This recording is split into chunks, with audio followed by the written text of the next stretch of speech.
Frédéric Boyenga Boufala, c'est à nous maintenant. Alors, parlons politique, parlons actualité. L'actualité, c'est entre autres ce dialogue national. L'actualité, c'est le conclave de l'opposition avec des réactions qui se succèdent à Kinshasa, mais des réactions qui ne se ressemblent pas. D'abord, le conclave de Bruxelles, de Jean-Val. Quelle a été votre analyse là-dessus? Merci, madame. Non, vous savez, j'ai comme principe, quand les Congolais se réunissent pour parler de l'avenir de leur pays, j'applaudis. Mais les bémols, je les mets sur la méthode et sur la finalité. Et lorsque vous dites les conclaves de l'opposition, non, je m'insurge d'une partie de l'opposition. L'opposition en RDC est plurielle. Tout le monde n'a pas été convié à ces dialogues ou à ces conclaves. Et puis, la porte n'a pas été fermée. Non, on invite les gens. Les gens ne s'invitent pas. Il y en a qui ont refusé de partir, il y en a qui ont idée carrément de participer à ces assises. Oui, c'est vrai, il y en a. Ils se sont excusés. Je vais arriver, oui, justement. Ils ont peut-être les raisons, comme moi, j'ai des raisons, mais moi, bon, vous savez, moi, on ne m'invite pas, c'est les brebis galets de la RDC, hein, c'est lui qui et tout le monde a peur. Non, madame. Déjà, lorsque vous dites les conclaves de l'opposition, vous situez les G7 dans quoi? Dans l'opposition? Madame, le G7 est une dissidence de la majorité. On doit bien comprendre. Il y a quelques points qui ont divisé la majorité présidentielle, les points sur lesquels le G7 n'a pas été d'accord avec les restes de la majorité présidentielle et ils ont créé une dissidence.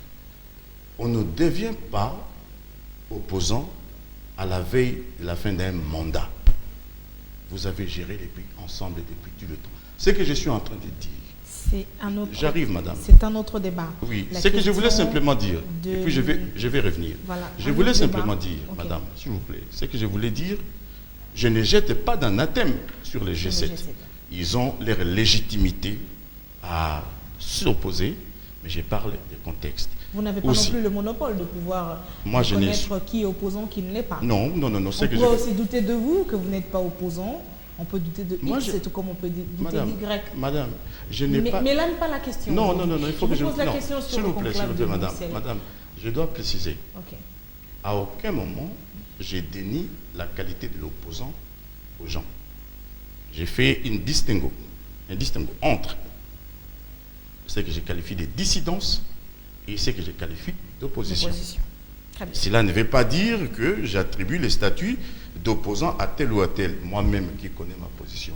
Alors, moi, je suis dans la chambre du milieu. Puisque madame, vous refusez conclave d'opposition, disons le conclave de Jean-Val. Oui. Quelle a été votre opinion là-dessus? L'infantilisation des Congolais. Fallait réunir autour de Tshisekedi à Bruxelles? Non, ce n'est pas la question de se réunir autour de Tshisekedi. Les chemins de Bruxelles, madame. Pourquoi pas les conclaves de Mbandaka ou les conclaves de Kikwit ou les conclaves de Kananga, comme on avait fait à l'époque Loulouabourg. Ces conclaves-là, et pourquoi on ne remet pas, si vous ne voulez pas, vous ne reconnaissez pas les institutions, pourquoi les conclusions, on ne remet ça peut-être pas, je ne sais pas, à la Cour de justice congolaise ou à l'Assemblée et les Sénats réunis, pourquoi on ne remet pas ces conclusions-là? Vous ne vous faites pas confiance, madame. Les conclusions ont été remises à Didier Reynders. Mais qui est Didier Reynders, madame? C'est un ministre. Oui, de quel pays? Madame, c'est ça qui est grave. Je vais vous dire une chose. Moi, c'est la communauté internationale. Pas du tout, madame. Je vais vous dire une chose. Nous avons une crise interne, une crise strictement nationale, interne, madame. Je ne vois pas cette façon de solliciter la communauté internationale pour régler un problème interne. Il y a 4 années, madame, la Belgique aussi était dans l'impasse politique. La Belgique est restée 540 jours sans gouvernement. Le roi des Belges n'a pas invité, n'a pas proposé la médiation à un Hollandais, à un Luxembourgeois, ou même à un membre de l'Union européenne, moins à un Congolais. La médiation a été confiée. Les États sont égaux. S'il vous plaît, madame. Laissez-moi terminer, s'il vous plaît, madame. C'est un problème de rapport de force. Non. Ici, il ne s'agit pas des rapports de force, ici, madame. Les rapports de force, c'est quand il y a des relations interétatiques. Ici, il ne s'agit pas de ça. Ici, c'est les Congolais qui sollicitent une médiation. Les Congolais qui sollicitent l'adoublement. Ce n'est pas la même chose. Comme ça l'a été à Sun City. Madame, ne mélangeons pas les choses. À Sun City, nous avons une crise sous-régionale. Ce n'est pas une crise qui ne concerne que le Congo. C'est une crise qu'on appelle la crise des Grands Lacs, avec l'intervention de plusieurs États. Et les interventions sur le territoire national, vous avez vu qu'il y avait l'armée angolaise, l'armée zimbabwéenne et tous ces armées-là prouvent que nous étions dans une situation où la crise a débordé les cadres strictement nationaux. Madame, ici nous avons un problème de politique nationale. Vous voyez, je suis écœuré de voir les Congolais démontrer leur incapacité à régler leurs problèmes. Ces problèmes-là, je ne pense pas que la Belgique solliciterait la RDC. Alors dans ce cas, selon vous, Frédéric Boufala, Djenval, on a marqué les pas? Non, madame, non. Ça a permis d'évoluer? Non, pas du tout. Sur certains points? Rien du tout. Je vais vous préciser pourquoi. Dans quelle mesure? Dans quelle mesure? D'abord, les conclusions de Djenval n'engagent que leurs auteurs. Ils ont fait quelque chose que j'approuve, ils ont mis leur structure avec un conseil des anciens, bon, ça vous dit quelque chose. Oyenga, l'inspirateur. Hein?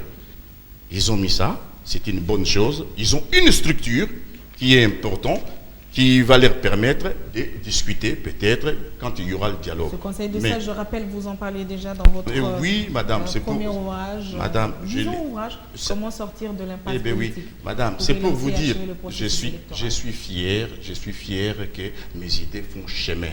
Et lorsque j'apprends même que, bon, oui, on commence aujourd'hui à parler les retours aux élections, le scrutin à deux tours, et vous voyez vous-même qui travaille et qui spécule.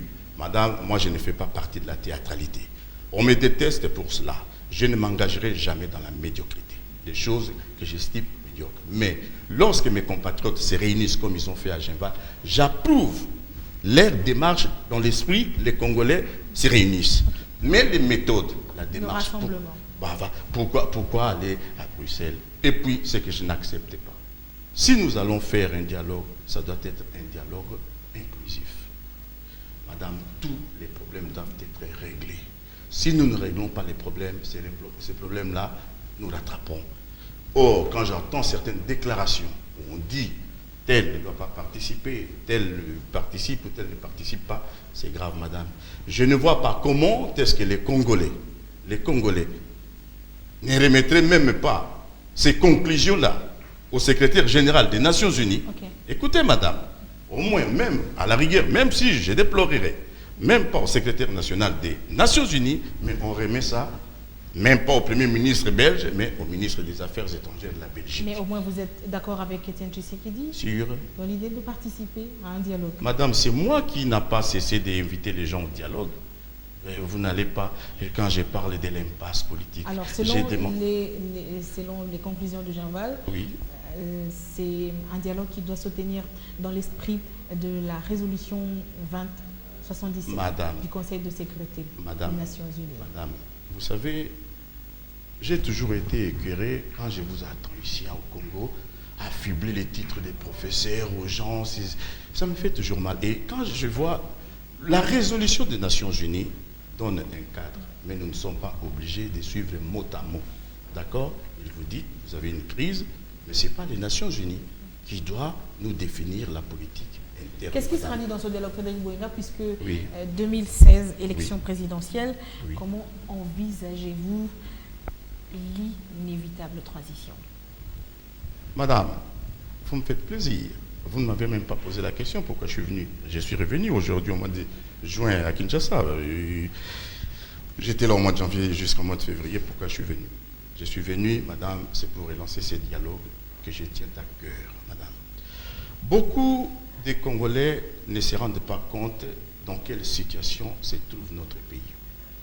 Nous ne pouvons régler cette crise que si nous nous parlons.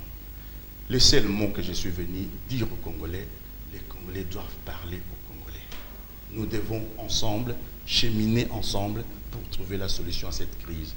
Personne ne gagnera dans l'affrontement. Il n'y a pas plus fort que les autres. Non, pas du tout.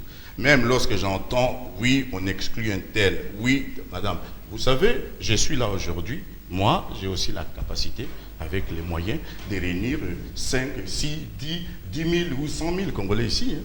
Cela ne me donne pas la qualité des les plus grands partis politiques. Moi, Boyenga Frédéric, je ne crains personne.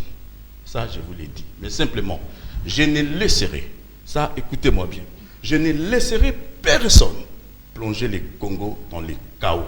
Je vous ai toujours dit, j'interviendrai. À ce moment-là, quand je dis j'interviendrai, contre ceux qui chercheraient aujourd'hui à nuire la cohésion qui est difficilement, que nous avons difficile à assurer là, je n'accepterai pas de voir que les Congolais sont très déchirés encore.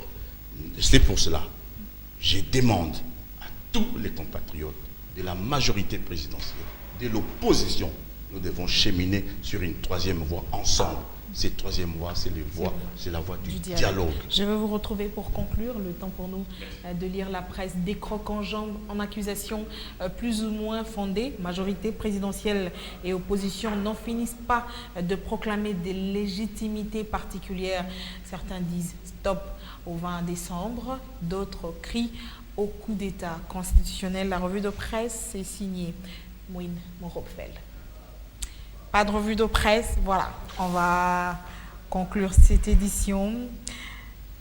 Frédéric Boyenga, Bofala, vous avez suivi, vous étiez en France, je crois, oui, quand il s'est tenu une marche de l'opposition, des marches à Kinshasa. D'abord la marche de l'opposition, expression parfaite de la démocratie. Bien sûr, hein, bien sûr. La liberté d'expression. Oui.